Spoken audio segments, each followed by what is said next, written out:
When you look out to the horizon, what do you see? What does tomorrow look like? If you run a family-owned business, you see the future differently. As part of the fourth generation of my family to help lead First Bank, I know we see the future like you. At the First Bank Center for Family-Owned Businesses, your vision is ours. Now, let our experience be yours. In this seminar, let us help you see what your future can be.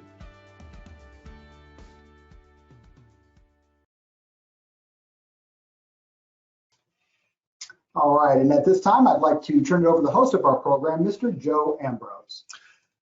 Good morning, everyone. I'm the Executive Director for First Bank Center for Family-Owned Businesses. Welcome today, and please join me in welcoming Jim Carmen from Collaborative Strategies. Jim joined us in August to talk about the role of strategic planning in a family business, and I've asked him to come back and expand on the strategic planning to encompass things that you might normally not think of when putting a strategic plan together.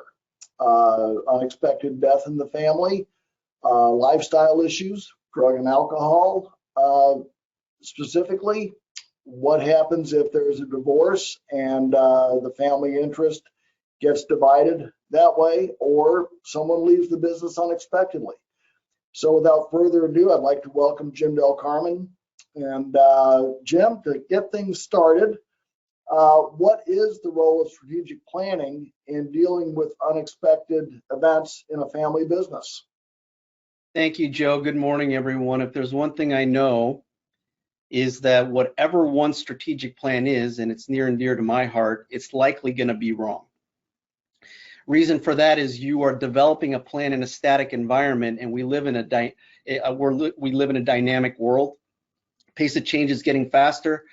So that being said, what I look at as a strategic plan doing or serving as, it's really a baseline. It allows a group of leaders to come together and say, this was our best thinking. Now, with all the things that we both expect and don't expect in regards to changes, you now have this baseline around which to call the ball.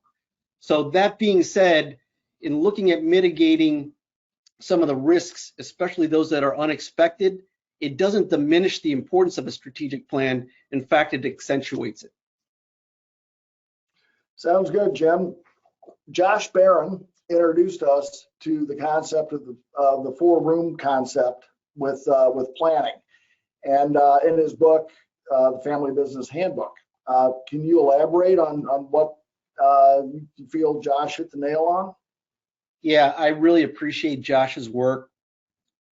And from where I sit, and in fact, in addition to strategic planning, having to serve many privately held, many of which are family-owned businesses, there's oftentimes a lack of clarity as to which hat a family member is wearing for what particular meeting. So the four rooms, at least in my application of Josh's concept, is that there's an owner room, a board room, a management room, and then a family room.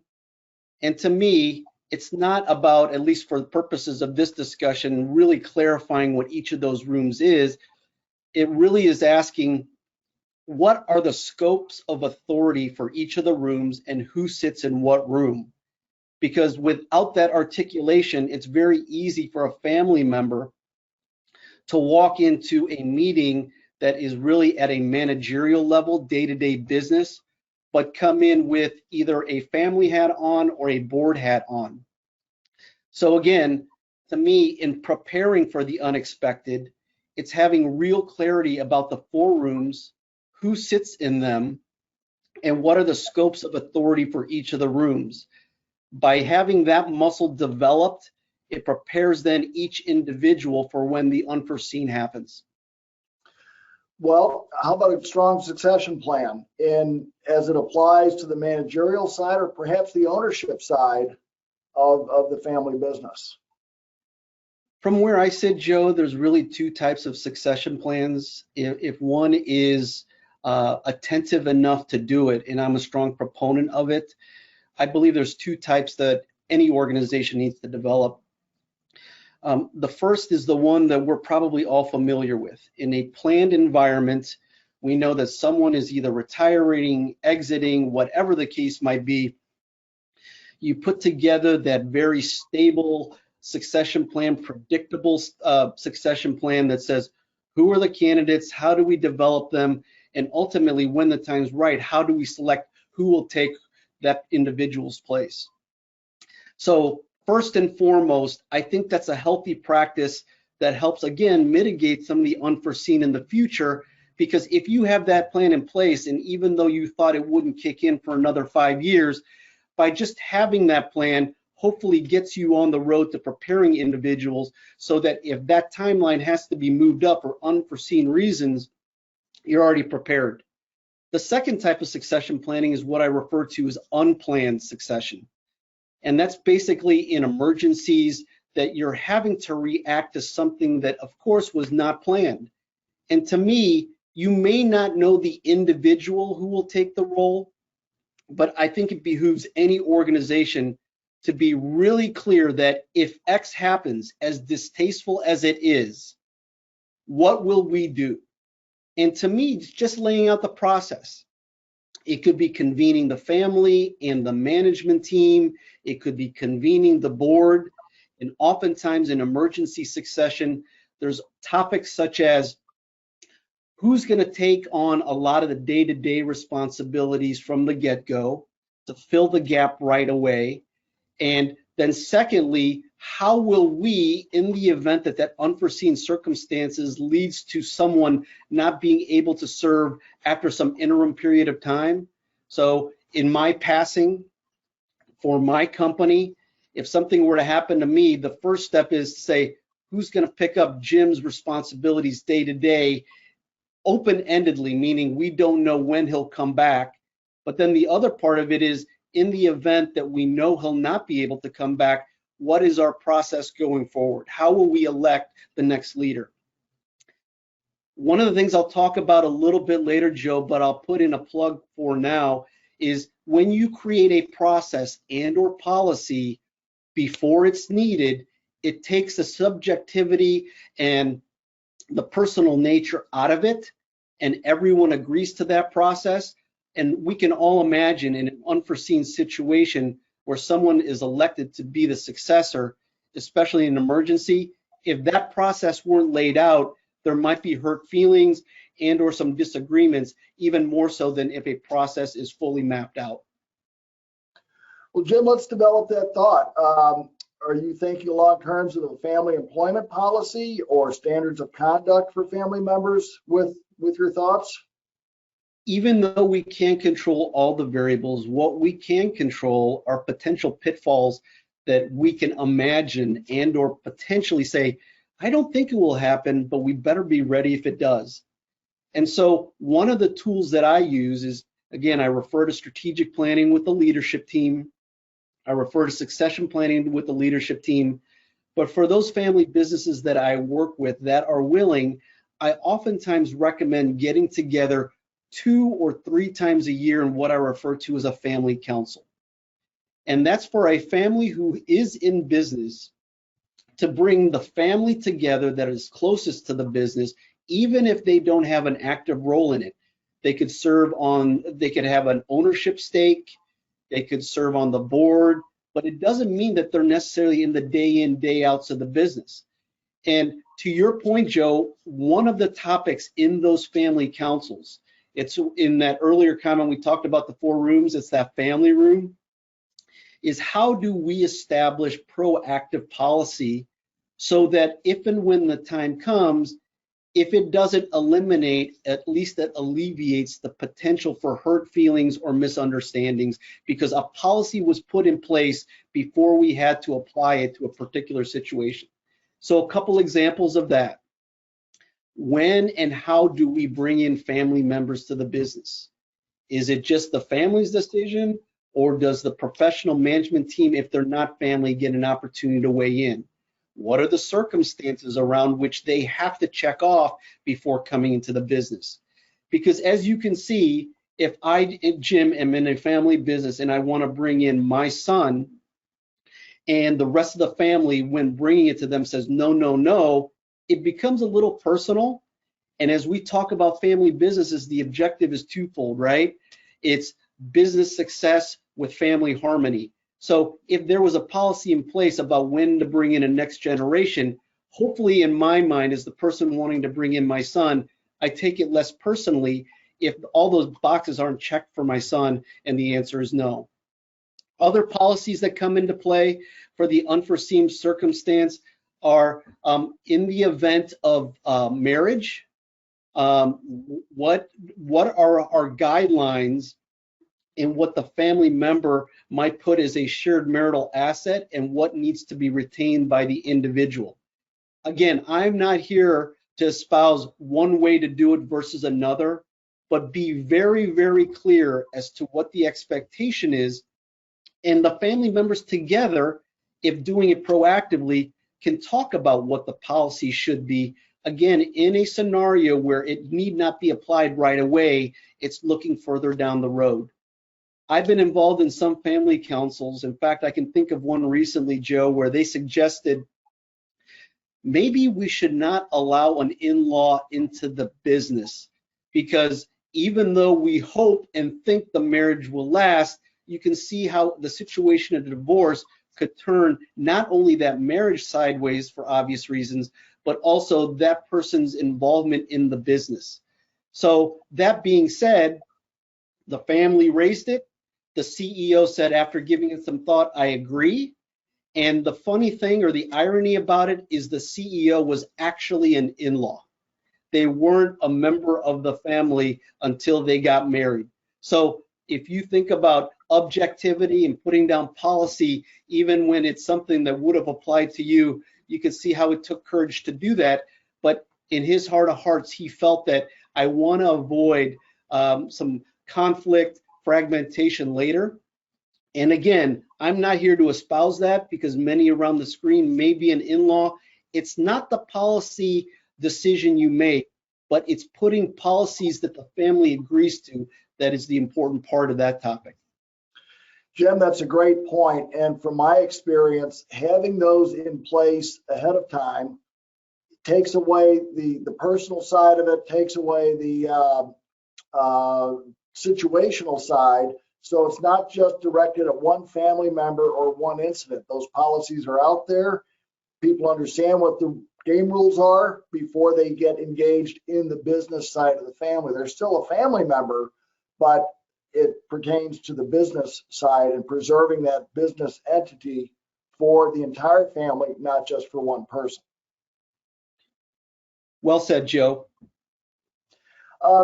You touched on the role of family council, which I think is very important, because then the family members can weigh in. And I like your idea of the ownership side and family members and in-laws being included in the business. I know of one situation where the patriarch told his kids that there will be a prenuptial agreement strictly regarding ownership of the business and not the other shared marital assets. And I think, not betting against a marriage, but it takes that pressure off and people know what those game rules are. And that is important to make sure that you know who's going to own the business in the future and who your business partners are. Got some other topics here. I don't interrupt, but I'll just add just additional examples in regards to the policies that can be put in place. Oftentimes, one of the privileges of a professional business that's owned by a family is that there's some assets that the family has an opportunity to utilize, and sometimes next generations don't understand maybe what the policies are, whether it be an asset that's within the business, like a vacation home or a home where the management team uses it for retreats, who's eligible to use it from the family. It's those types of things that, without giving it the proper boundaries, can leave people thinking that they know what the intent is. And so, to your point, coming up with it before it's then utilized is really helpful. In regards to inviting the next generation to the business, oftentimes I've seen a policy like, before anyone enters the business full time, They need to work outside of the business for a minimum of 3 years. They have to have a degree. They have to have demonstrated the ability to lead. So I bring those up as examples in that, again, if you think about it, imagine me going to my family and saying, I'd like Junior to come in. And if they start giving me that checklist and it wasn't a policy, I'm starting to think this is personal. They're just trying to create hurdles for me and my son to enter in the business. But if it's something that I help craft and I was thinking objectively as everybody else, then basically it was already out there and it becomes much more impersonal, but also that much stronger by way of implementation. That's great thought. And I know a lot of companies have employment policies and codes of conduct for all employees. I think family members should be held to a higher level of conduct because all eyes are on them. That's the boss's kid, the boss's nephew, whatever it may be. And I think for morale in the company, the family members should hold themselves to a higher standard. Great point, Joe. And it's one of those things, again, that happens potentially in that family council or in that family room, setting the expectation as to the code of conduct or what we expect from one another as family members in the business or family members that touch the business is really important, because one of the uncertainties that could come to be in this really broad category of what do you do when the unexpected happens is, what do you do when a family member goes outside of what is expected of them, even if they're not in the business? And again, it may seem harsh in regards to what the family has to do, but it makes it easier for everybody, including those that have to impose whatever the policy was, if it was crafted in advance. Because again, one of the hardest dynamics, at least to me, in the business world is the family business. And the reason for that is because a family in its own right has so many dynamics and feelings around it, and then business has so many feelings and dynamics around it. Now smashing them together becomes a very complex case study, not only in business or in families, but also psychology. So coming up with things in advance is definitely something that will help offset some of the challenges of unexpected things that happen. Jim, I think a way, and you're the planner, that's what you do for a living, and you do it very well, but scenario-based planning, that I see as an avenue to help come up with what those policies should be and what should be in those policies. It's so easy in strategic planning to think pie in the sky, right? And oftentimes you want to set that challenge out there, something that may not be easy, but at the same time a challenge. And so what I've started doing, especially in what I hope is the wake, or as we're coming out of 2 years of a lot of unexpected, is I'm trying to employ what I call scenario-based planning. So typically it looks like 3 scenarios. One scenario is, hey, if we completely beat expectations or how we think the world will be, how we think the business landscape will be, how we think we'll perform, let's put together a moonshot scenario. And then there's a second scenario, which is based on our best thinking, where is our budget taking us? Where do we think the business will be? And I'll call that the most likely scenario. But the third one is the one that oftentimes people don't do. And that's a kind of distasteful, because you're almost planning for something you don't want to happen. And so oftentimes I'll ask a group midstream in strategic planning, once we have a game plan in place, what are we going to do if revenues go down by 25%? What are we going to do if one of our top 10 clients, and typically that 80-20 rule applies, right? 80% of our revenue or profitability may come from 20% of our clients. What do we do if one of those happens to fall off for whatever reason? They go out of business, they go to a competitor. In that event, what are the things that we can do? And I think oftentimes by just breaking in that saddle and breaking in that mindset, it gives us the courage to say, what would we do? But here's the trick, everybody. Don't spend your time getting that perfect plan for that worst case scenario. because oftentimes by just doing it, you're getting the huge benefit. And it's forcing everyone on the management team to actually put themselves in that spot. You'll be amazed, even if it's just an outline, that the power it gives a group to really rally quickly instead of kind of being in that confused state or that paralysis state, how quickly it is that they can mobilize. That sounds great. What else have you learned over the last 2 years, though? I mean, you touched on some of it, but are there any other lessons or any other approaches that you've taken the last 2 years? One of the reasons, Joe, that the topic today, as broad as it is so topical to me and so powerful, is that I'm of the mind two things. One, it has been shown that something completely unexpected can hit us in a massive and deep way, but you know what? We'll be okay. And so we've got to open ourselves to the point that it's not distasteful, it's not wishing it to happen, but what would we do if other COVID-like circumstances happen? And so from the past 2 years, some of my learnings and one of the postures I've taken with my clients is, let's not take a look at the bad thing that happened, which is COVID, for all the personal, professional, health, economic things that it did to all of us as the cause. Let's take a look at it as an accelerator. As weird as that sounds, I like to do planning where we're not looking at ourselves as the victim of a circumstance, but I look at COVID as an opportunity to say, a lot of the changes it brought would have happened anyway. So the biggest difference, only from a business standpoint, was that it accelerated the change. It forced mass adoption to video, right?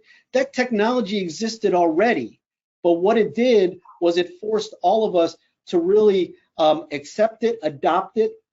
And so rather than think there's going to be a bounce back to the way things were, I'm going to use the cliche that seems to be pretty present now, but don't look at the bounce back of a return to exactly the way it was. This change was deep enough and profound enough that it's going to bounce forward and looking at what the new reality is instead of taking a look at a bounce back. So the key points, Joe, view things that are changes, the unexpected, as neither just good or bad or we're a victim, but what is it telling us and where is it pointing us and what do we have to put in place and how do we change with it? Jim, those sound like great words of wisdom. I think overall, if companies develop a framework to allow for change and anticipate change in general, maybe not specific changes or events, it's a much better path forward than hoping something bad doesn't happen. As I said probably way too many times, the real thing here is being proactive, getting mentally, if not even a detailed plan for every worst case scenario or every bad thing that can happen.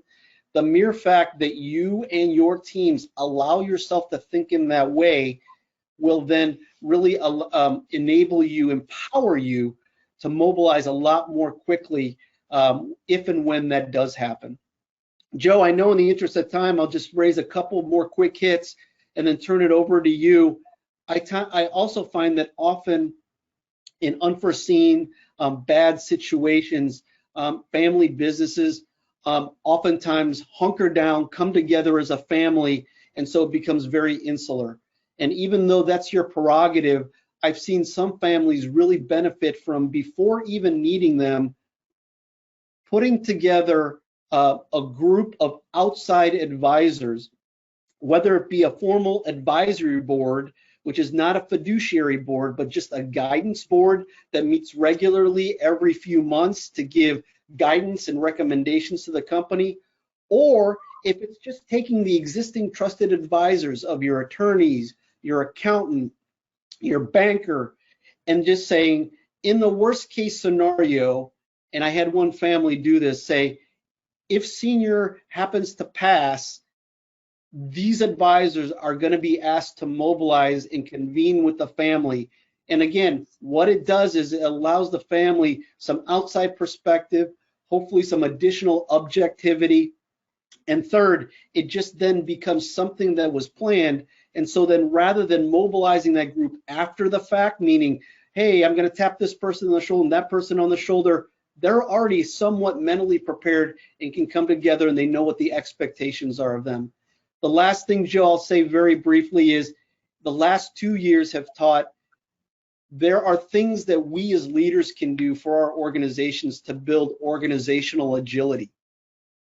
The pace of change has never been faster. So every time you think you've got to some sort of status quo or stability, just be ready, more change is coming. And there's a lot of ways to do that. It's building cross-functional teams. It's giving special projects and reach projects to people on your team. It's creating development plans for team members. So there's a lot of examples, and it's probably a topic for another way, but proactively build the agility muscle of your organizations, because it's not whether or not change will finish, it's will it get quicker and when's the next one coming? Jim, all great stuff.